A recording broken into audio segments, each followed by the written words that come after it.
नमस्कार, मी ॲडव्होकेट सागर आणि तुम्ही पाहत आहात कायद्याची भाषा. तुम्हाला पैसे नाही दिले तर बघून घेतो अशी धमकी दिली आहे का? कुणीतरी तुमच्या परवानगीशिवाय तुमच्या घरामध्ये येऊन तुम्हाला मानसिक त्रास दिला आहे का?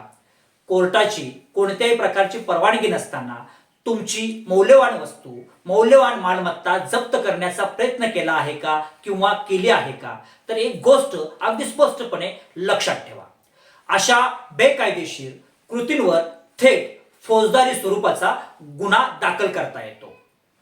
मी ॲडव्होकेट सागर एक वकील म्हणून आज तुम्हाला नेमकं सांगणार आहे तुमचे कायदेशीर हक्क काय आहेत आणि अशा प्रकारच्या बेजबाबदार बेकायदेशीर एजंट विरुद्ध तुम्ही कशा प्रकारे प्रभावीपणे कायदेशीर कारवाई करू शकता. सर्वप्रथम एक गोष्ट समजून घ्या. जर आपण कर्ज घेतला असेल तर ते फेडणे ही आपली नैतिक आणि कायदेशीर जबाबदारी आहे. परंतु त्या कर्जाची वसुली ही नेहमी कायद्याच्या चौकटीत राहूनच झाली पाहिजे. कोणालाही तुम्हाला धमकी देण्याचा, तुमचा अपमान करण्याचा किंवा मानसिक शारीरिक त्रास देण्याचा अधिकार नाही. प्रत्यक्षात अनेक वेळा असे दिसून येते की रिकव्हरी एजंट घरी येतो, तुमचा शेजाऱ्यांच्या समोर अपमान करतो आणि भीती निर्माण करतो, धमकीची भाषा वापरतो. ही वसुली नाही तर हा तुमच्या सन्मानावर केलेला आघात आहे. हे लक्षात ठेवा.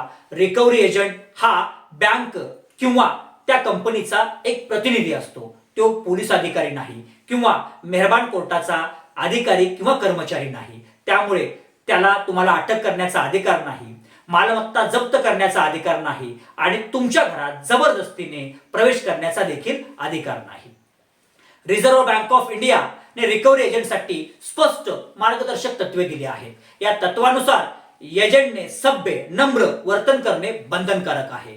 तो सकाळी 8 ते सायंकाळी 7 या वेळेतच तुम्हाला संपर्क करू शकतो. वारंवार फोन करणे, मेसेजेस करणे हा तुमचा मानसिक छळ मानला जाऊ शकतो. धमकी देणे किंवा अपमान करणे पूर्णपणे निषिद्ध आहे. एजंटकडून कोणतीही चूक झाल्यास त्याची जबाबदारी संबंधित बँक किंवा वित्तीय संस्थेवर येते. आज लागू असलेल्या भारतीय न्याय संहिता नुसार धमकी देणे तसेच दबाव टाकून वसूल करणे हे फौजदारी गुन्हे मानले आहेत. म्हणजेच रिकव्हरीच्या नावाखाली जर कोणी तुम्हाला त्रास देत असेल, तुमचा मानसिक छळ करत असेल तर तो कायद्याचे उल्लंघन करत आहे. आयसीआयसीआय बँक वर्सेस प्रकाश कौर या प्रकरणामध्ये मेहरबान सर्वोच्च न्यायालयाने स्पष्ट केलेले आहे की धमकी देऊन कर्जाची वसूल करणे बेकायदेशीर आहे. म्हणून सर्वात महत्त्वाची एक गोष्ट लक्षात ठेवा. तुम्ही घाबरण्याची अजिबात गरज नाही. कायद्याचे उल्लंघन करणाऱ्याने घाबरायला पाहिजे, कारण कायदा हा नागरिकांचे संरक्षण करत आहे. जर तुम्हाला अशा प्रकारचा त्रास होत असेल तर सर्वप्रथम पुरावे गोळा करा, फोन कॉल रेकॉर्ड करा, मेसेजेस सेव्ह करा आणि जर तुम्हाला शक्य असेल तर व्हिडिओ रेकॉर्डिंग ठेवा. आज लागू असलेल्या भारतीय साक्ष अधिनियम 2023 नुसार अशा प्रकारचे इलेक्ट्रॉनिक पुरावे मेहरबान कोर्टामध्ये ग्राह्य धरले जातात. तुम्हाला त्रास होत असल्यास जवळच्या पोलीस ठाण्यात जाऊन तक्रार किंवा FIR दाखल करा. बँक किंवा कंपनीकडे लिखित तक्रार करा. आवश्यक असल्यास RBI कडे ऑनलाईन तक्रार नोंदवा आणि जर गरज पडल्यास मेहरबान कोर्टामध्ये तुम्हाला होणाऱ्या त्रासाबद्दल दाद मागा. शेवटी एक गोष्ट लक्षात ठेवा. कर्ज फेडणे ही तुमची नैतिक आणि कायदेशीर जबाबदारी आहे, परंतु अपमान सहन करणे ही तुमची जबाबदारी नाही. कायदा स्पष्ट सांगतो, वसुली करा पण सन्मानाने. अन्यथा आज जो तुम्हाला धमकी देत आहे तोच उद्या तुम्हाला मेहरबान कोर्टामध्ये आरोपी म्हणून उभा राहिलेलं पाहायला मिळेल.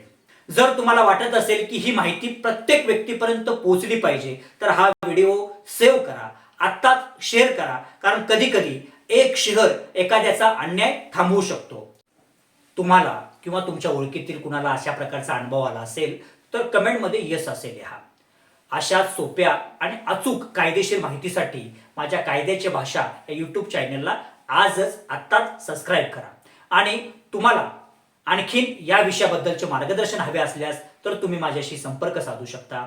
तोपर्यंत कायद्याची माहिती घ्या, कायद्याच्या मार्गाने पुढे जा, कारण कायदा तुमच्या बाजूने आहे.